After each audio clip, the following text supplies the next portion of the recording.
In a potent Nebraska aerial showing against South Dakota.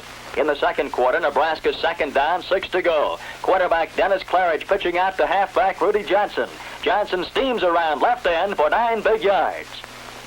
Moments later, the Huskers are faced with a fourth down. Quarterback Claridge opens up with an aerial to halfback Dave Tyson. It's good. For Kansas State. They go to the ace offense. Here's a handoff to Amon Green, sweeping the right side, across the 45-50. He bounces free. He's on the far sideline, 30, 20, 10, 5, touchdown, Amon Green. It'll go in the books as the longest in school history. This is an attempt of 57 yards. Does he have enough? Is it long enough? He got it!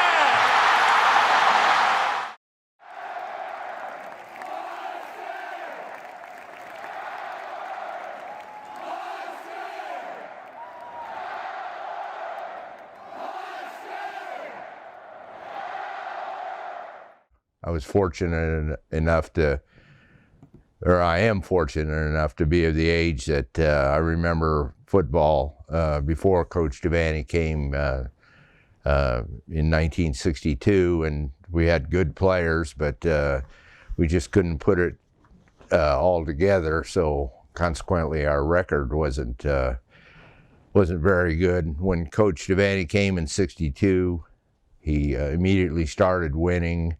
I can remember being in the cafes or the beer joints with my dad. He'd take me to those once in a while, and when I was about 12 years old. And prior to the 1962 season and Coach Devaney arriving, the topic of conversation was what the price of corn was, how many what farmers were getting for their cattle or their hogs or whatever, or who bought a car in the town that I lived in, which was Ord, and things, pretty mundane things like that. But overnight, it just things switched to Nebraska football. That's all people wanted to talk about, and it really congealed and solidified what the topic of conversation was most of the time.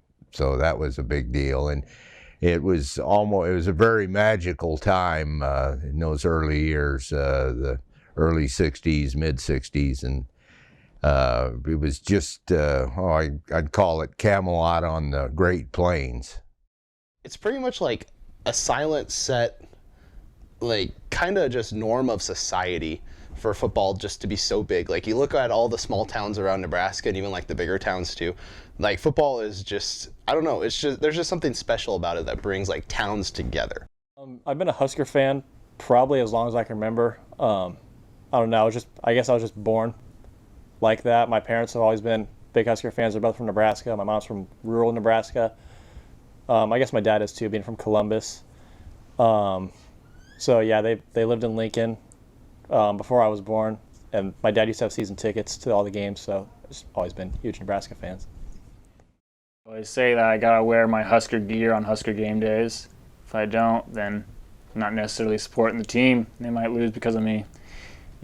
But being serious, what we'll usually do is we'll head out to a family or friend's house to watch the game, and we'll probably get some food, basically some basic snacks, and just sit down and have a good time with the family or friends. It all started on a sunshiny September 20th at Memorial Stadium in Lincoln. An overflow crowd of 67,053 Big Red fans jammed the stands to watch Nebraska play nationally ranked Southern California.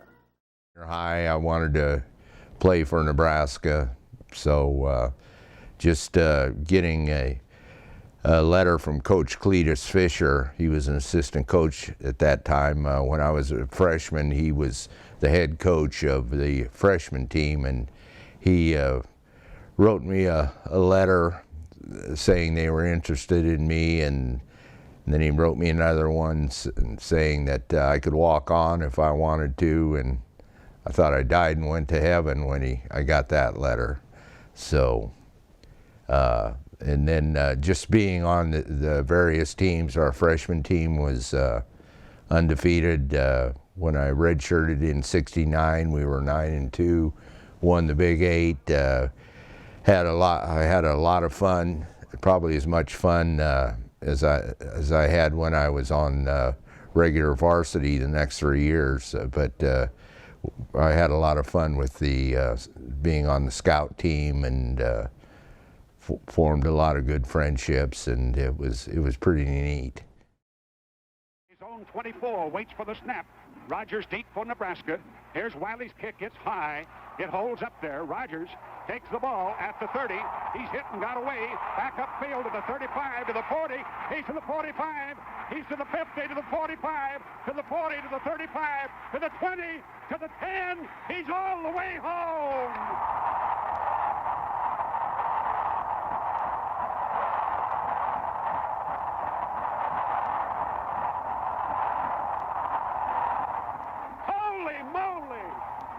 Woman and child did that, put them in the aisles. Johnny the Jet Rogers just tore them loose from their shoes. David, how about that? All of them. I mean, I really don't have a favorite one. You know, I just that I could single out. Maybe the game of the century and the Orange Bowl the next year in the '72 team. We played Notre Dame and crushed them 40-6, and handed Coach Ara Parsegian, who was an excellent coach for Notre Dame, his worst defeat ever. Top three would be probably Alex Henry kick to go ahead of Colorado in 2008, and then Sue intercepting the pass on like the first play for Colorado, bringing it back for a touchdown. The flea kicker in 1997 to send us to the '97 national championship game, basically. And then the Black 41 flash reverse pass, the play where Eric Crouch caught a touchdown pass down the sideline against Oklahoma in 2001.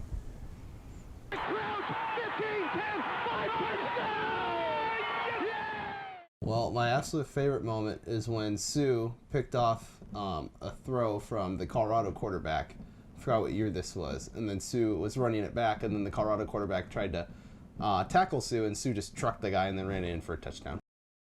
Well, Oklahoma, of course, they were very good. Sophomore year, they were down a little bit by Oklahoma standards, but junior and senior year we played them. They were very good.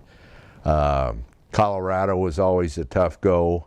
Physically, the Missouri teams were always the toughest to play against. They were very physical, and even in '72 when we beat them 62-0, it was a tough game despite the score. So Nebraska still up by a pair. 28-26 is our score. Kickoff into the end zone will be brought out by Abdullah. Abdullah, a little bit of shake and bake with room to run. What kind of speed do you have, young guy? Down the right sideline. He's got a chance. Did he make it? Yes! Touchdown, Nebraska!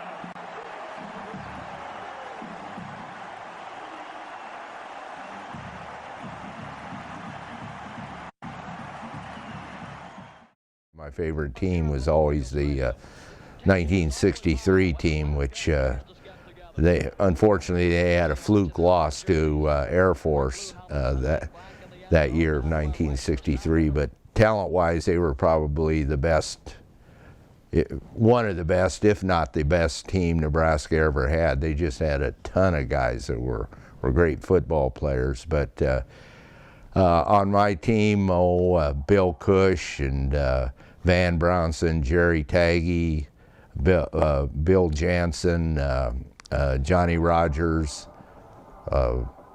Johnny Pitts, Jim Branch, John Dutton. I mean, just all of them. I got along pretty good, I think, with all of them. I don't remember. Which era? Oh, which era? The 90s for sure, under Osborne. 94, 95, and 97. They were just killer. 95 team, by far. In my lifetime, I'd probably say the 2014 team or the 2009 team, because those are the two best that I've seen probably us have. They don't have him yet. Look at Tommy Frazier. How many tackles can one man break? Touchdown.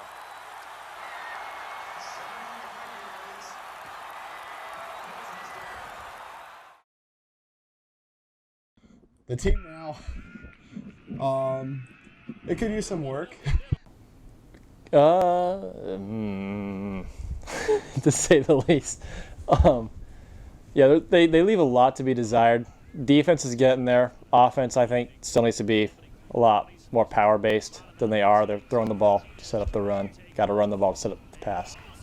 I would say that in recent times, since the Huskers have been struggling, it may bring some sad or anger to Husker fans, but it doesn't change the fact that it unites us and that we still want to be that team that is morally just, and team players. We want to be that team that everyone finds as, good Nebraska team or good Nebraskan fans. We got to get going, as far as the present day teams. I'd like to see a little more hitting. I know our practices were tough. They weren't that long, but we got out and got to the point right away. At least two or three times during the season. The practices were always a lot tougher to me because we were so deep in talent that even the second and third the third and the fourth team could have made a pretty good run in the Big Eight. That's how much talent we had. And if you didn't get your job done, next man up. They didn't monkey around and move you to a different position in the offensive line or just leave you in there. You got it done. And so you always heard the footsteps behind you and the next guy that was behind you. He was ready to come in. We need to get more of that